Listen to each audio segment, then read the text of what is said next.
Welcome back to another technical deep dive here in the debug zone. Today we're tackling a big question and breaking it down with insights from other users. Hopefully this clears up some misconceptions and helps you get the answer you need.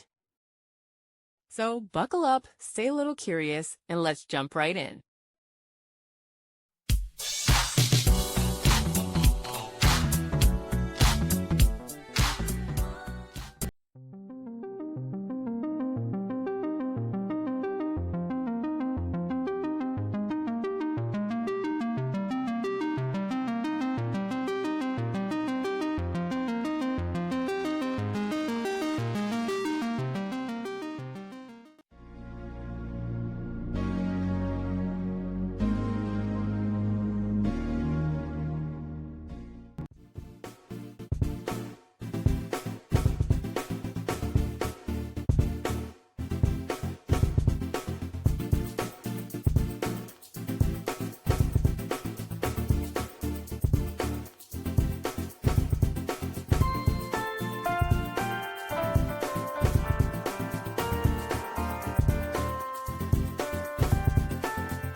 And that's a wrap.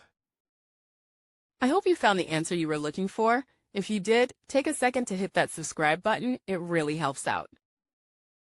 And let me know in the comments which solution worked best for you. See you next time in the debug zone.